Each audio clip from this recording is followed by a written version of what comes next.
And so a few days later, she arrived and began attending Kirkwood High School as a high school student. And as a lifelong educator and teacher, I think I've developed sort of a nose for talent, and I recognize potential in young people when I see it. And throughout the year, over and over and over and over, I said to myself and to Bob, this girl is something special. There's something special. Well, I saw a young woman with a tremendous drive to get an education, willing to really, really work hard. I mean, just harder than you can imagine. Things like learning U.S. history that she knew nothing about and wasn't particularly interested in, frankly, but wanting to do well because that was what was expected of her. She was very focused and a real achiever. Yeah, she was very focused on her academics and her scholastics, very ambitious. She entered into several contests nationally to win opportunities to go to Washington, D.C., to participate in a Better Understanding for a Better World conference that brought together young people who were Muslim, Christian, and Jewish to talk with religious leaders and talk about the problems that the world faces related to those three faiths, which are all connected through the Abrahamic background. But I saw a lot of ambition and determination, just real determination to get an education. In about October, as I recall, be 2 years ago now, she emailed me one day and she said, Mom, I've been thinking I might like to try to come back to the U.S. to go to college. Do you think that's possible? Could I get scholarships? You know, my family has no money to send me back. Do you think I could find a scholarship to go to college? And, you know, your first instinct is to say, whoa, well, I don't know about that. But my first instinct with young people has always been, don't step on dreams. Don't. Ooh, you touched a nerve there. Yes. Don't knock out somebody's dream. It was her dream to come back to the U.S. for school. So Sarah started to check out different colleges that she thought, universities that she thought might be nice for her to go to, and could we get any kind of financial assistance to help her out. So I did. I started researching that. My answer to her, I didn't tell her that. My answer to her was, well, I don't know, let's try.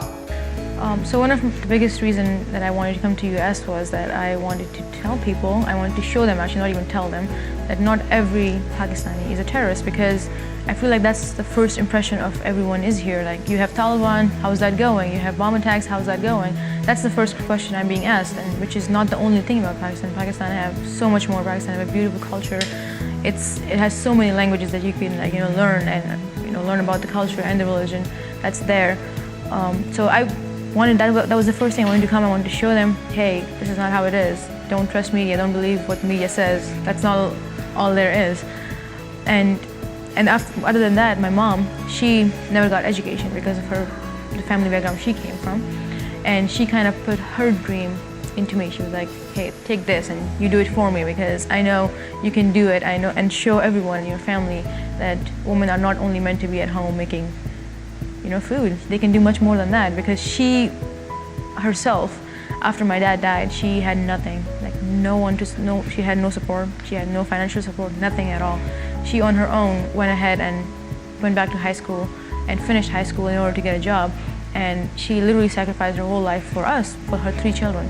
Never did anything else, never did anything for herself. It was just, anything she did was for her children. That's all it was. And when I told her about that I wanted to go, she fully supported me. She never questioned what I was doing. She trusts me a lot, and that's why even today what I do, if I want to do something wrong, I'm like, nope, my mom will never allow it. And finally we came across Blackburn College because of Marie Edding, who is an amazing lady, by the way. I love her so much. And she told her about, someone told her about Marie Edding, and they got in touch, and then they visited Blackburn, talked to Dr. Comerford. And I was just waiting on what's gonna happen, because it was almost April, I think, and we still didn't know what college I was gonna go to. And she came back and she told me that Dr. Comerford offered me like a grant, you know, and then it's a work program as well. So there would be a grant and there would be me working and I'd be paying some tuition because through my work. And the work part sounded really, really exciting to me because paying for my own thing. Like I've always been the kind of person who likes to be independent, like who likes to do stuff on their own, because that's what my mom taught me. She did everything on her own. So the work program was like really, really exciting to me. And then I heard about Dr. Comerford, how he was interested in having me here, and you know, he was like, you know, he just wanted to be here. And so I got in touch with Dr. Comerford and the Director of Admissions, Alicia Cap, and they worked with me through the whole situation. In a month or so, I had an acceptance letter from Blackburn, and they told me that they were setting up a specific scholarship for me called World Peace Scholarship, which I was really, really honored because like, I feel like no other college would actually do that for anyone. Maybe they, but like Blackburn did that for me, which I'm still thankful for, and I always will be, because it's like my dream has come true, and I'm really, really excited. You know. And we came to Blackburn, visited Blackburn. I was given a tour by one of the RAs. Honestly, I had no idea where I was going. I was just following them because I was so tired. And at that moment, like, I don't know, not a lot of people know that, but I was so stressed. I was like, I'm gonna just tell my host that I want to go back. I don't want to stay. I was that stressed. But there was one thing that happened that day that changed my mind completely, and I'm so glad that happened. When we went to see Dr. Comerford, he told me like this one thing. He was like, there are a lot of people on your team. And that like woke me up at that moment, because I wanted to go back home that day, same day. I was like, I'm done, I can't do it. And because of Dr. Comerford, I've stayed here, I'm still here, and I love it. And I think it's also important to young people to know that others believe in them. I think one of the things about the work-study program here is that students rightfully see that they are earning part of their own education. It's not just being handed to them, they are working for it. I think Blackburn is a well-kept secret. One interesting story that Fatima has shared with us is that she worked first of all here in the library as her first work assignment, but then at Christmas time she was eager to find another job on campus, and she applied for several, and then finally there was a job left in new construction. And she said to me, "Mom, I think I'm gonna get a job in new construction." I went, "New construction? Really? What are you gonna build?" And she goes, "I don't know, whatever they tell me to build." And then she let me know that she was gonna be hanging drywall, and I went, "Hanging drywall? Are you kidding?" But that's what she did. She was very proud when she got her own tool belt for that job. And as she did that work, which was hard physical work, but I could see that she was proud of what she was learning, and I could also see that she was learning real skills for later on in life that she might use in her own home or wherever she might be.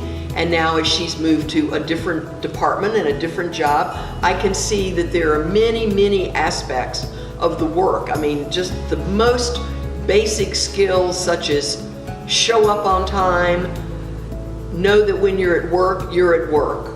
You're not on your phone, you're not texting, you're not doing a bunch of other stuff, you're at work. And I've observed that when, you know, I might call her or ask her when she was ready, there've been no shortcuts. She's at work till 5 o'clock, or she's at work till 5:30. Oh, I won't be off work till 5:30, or I won't be off work till 5 o'clock. I can see that there's this attitude of taking very seriously the work that she's doing. And I can see that she cares about the evaluations that she gets. That's important to her. And I think many, many young people finish 4 years of college, are applying for the first job, and having the first notion about work environment, work culture, and what pleases a supervisor or an employer or not. They think if they got good grades, that's all they need. And there's far more to being a productive worker than just having a great transcript. And so far, my first year has been amazing. It's been great. I worked in library with other people, with other students, and I made great connections. Because my supervisor, he wanted to help me through everything. My manager, he even helped me study when I did not know what I didn't know what to do in class. He helped me because he had already taken those classes, and he was willing to help me with all that. I took classes with several professors, which were kind of connected to my majors, and all the professors in Blackburn, they are very helpful. My one of the professors, Dr. Bradley, he did an independent study with me, which means like he only was taking class with me and he was giving me his time, and he offered it himself. So I feel like in other schools, professors might do that, but I don't know. Like in Blackburn, like professors, they approach you. They're like, do you want to do this? I feel like this would be good for you because they know you so well. And that's what happened with me. Like there were professors who asked me, who is going to be your advisor? And if I didn't have one, they were like, we are interested in helping you with your major and with your career. So that's what I love about Blackburn's academics, because all the professors and all the faculty, they know you and they want to help you. So even though if you're not approaching them, they find you and they'll be like, I see that you're good in this field. Do you want to go for this one? Like that kind of system in Blackburn. That's like my favorite part of the academics. The best part about Blackburn is that everyone knows everyone. And it's very closely knitted, and if you're having a bad day, there are going to be 10 people that are going to be asking you, hey, are you okay? And they want to help you. That's what I love about Blackburn.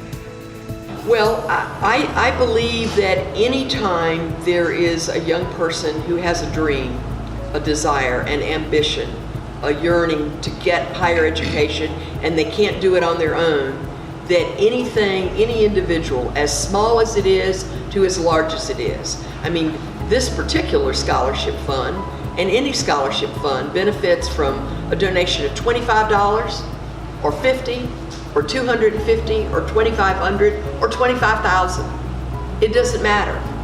It all adds up and it all helps. Every dollar helps. That one thing I'm gonna say to donors of Blackburn is, please don't stop, because I'm sitting here because of people like you.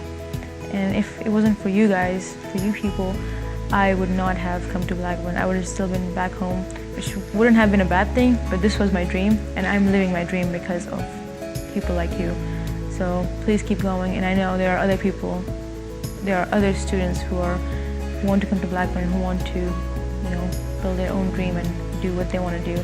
And because of you, they'll be able to do it. So please don't stop.